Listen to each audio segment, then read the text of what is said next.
Assalamualaikum warahmatullahi wabarakatuh. Baiklah, kami dari kelompok 6 akan menjelaskan mengenai kutipan dan daftar rujukan. Yang pertama, hakikat kutipan. Yang kedua, jenis-jenis kutipan. Yang ketiga, cara membuat kutipan. Yang keempat, penulisan daftar rujukan. Dan yang kelima, penulisan catatan kaki. Perkenalkan, nama saya Santriana Daya, NPM 205310071. Baiklah, saya akan menjelaskan mengenai hakikat kutipan. Kutipan merupakan sebuah pinjaman atas kalimat atau pendapat seseorang dari seorang pengarang atau seseorang yang sangat terkenal atau populer, baik dalam buku, surat kabar, majalah, ataupun media elektronika. Pengertian kutipan merupakan pengulangan satu ekspresi sebagai bagian dari yang lain, terutama saat ekspresi yang dikutip tersebut terkenal atau juga secara tersurat dihubungkan dengan kutipan ke sumber aslinya, serta juga ditandai oleh atau diselingi dengan tanda kutip.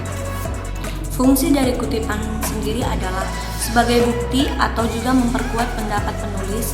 Bedanya dengan jiplakan, bedanya kalau jiplakan mengambil pendapat orang lain tanpa atau dengan tidak menyebut sumbernya, sehingga dianggapnya pendapat dari dirinya atau pemikirannya sendiri.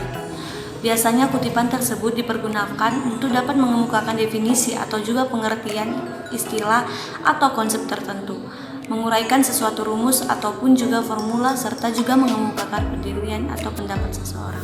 Tujuan kutipan diantaranya yaitu yang pertama, sebagai pendukung argumen ataupun juga analisa penulis. Yang kedua, sebagai landasan teori dalam mengemukakan pemikiran atau tulisan kata. Yang ketiga, sebagai penjelas. Yang keempat, sebagai penguat dalam argumen atau pendapat yang dikemukakan. Sekian dan terima kasih. Assalamualaikum warahmatullahi wabarakatuh. Nama saya Erikawati Alsimanolang, NPM 2531059. Di sini saya akan menjelaskan jenis-jenis kutipan. Jenis-jenis kutipan ada dua. Yang pertama, kutipan langsung. Kutipan langsung adalah kutipan yang salinan yang sama dengan bentuk aslinya yang dikutip dalam hal susunan kata dan tanda bacanya. Kutipan langsung tidak lebih dari satu halaman. Saya akan memberi contoh di sebelah sini. Yang kedua, kutipan tidak langsung. Kutipan tidak langsung adalah kutipan yang diambil hanya bagian isinya saja. Contohnya parafrase. Parafrase adalah kutipan yang hanya mengambil isi atau maksud dari kalimat-kalimat yang ditulis dalam buku sumber. Saya akan memberikan contoh. Hanya segitu saja yang dapat saya jelaskan. Apabila terdapat kata-kata yang salah, mohon dimaafkan. Assalamualaikum warahmatullahi wabarakatuh. Assalamualaikum warahmatullahi wabarakatuh. Perkenalkan, nama saya Denima Permatasari, MPM 2053156. Baik, di sini saya akan menjelaskan tentang cara membuat kutipan. Cara membuat kutipan itu terbagi menjadi dua. Yang pertama, kutipan langsung dan tidak langsung. Yang langsung adalah yang pertama, kalimat kutipan harus diintegrasikan dengan teks. Kedua, jarak antara baris kutipan adalah 2 spasi. Ketiga, kutipan diapit dengan tanda petik ataupun petik 2. Keempat, setelah kutipan, tulis sumber yang berupa nama pengarang, tahun terbit, dan nomor halaman di dalam tanda kurung. Dan kutipan yang tidak langsung adalah yang pertama, penulisan kutipan dipisahkan dengan jarak 3 spasi. Kedua, jarak antara baris kutipan adalah 1 spasi. Ketiga, kutipan boleh diapit dengan tanda petik ataupun tanda petik 2. Dan keempat adalah setelah kutipan diberi keterangan sumber. Sekian, terima kasih. Assalamualaikum warahmatullahi wabarakatuh. Nama saya Cakti Basaturica, MPM 20320. Di sini saya akan menjelaskan tentang penulisan daftar rujukan. Dan yang pertama, pengertian daftar rujukan, yaitu semua sumber dengan cekupannya masing-masing, bukan hanya buku, majalah, dan surat kabar. Dan yang kedua, tujuan penulisan daftar rujukan, yaitu berguna untuk memudahkan daftar referensi yang digunakan dalam karya tulis ilmiah kepada pembaca dan memudahkan pembaca mencari sumber informasi dalam daftar. Dan yang ketiga, manfaat penulisan daftar rujukan. Yang pertama, dapat mengetahui seluk-seluk serta keadaan suatu negara atau tempat. Dan kedua, dapat mengetahui riwayat hidup tokoh-tokoh. Yang ketiga, Koleksi rujukan dapat dijadikan untuk menunjang penelitian. Dan yang keempat, jenis penulisan atau rujukan. Yang pertama, jenis bahan yang memuat sebuah informasi mengenai kata dan istilah. Yang kedua, jenis bahan rujukan yang memuat informasi mengenai sumber perpustakaan. Yang ketiga, jenis bahan rujukan lainnya termasuk dalam kelompok adalah buku atau petunjuk dan buku pegangan, sumber biografi dan sumber geografi.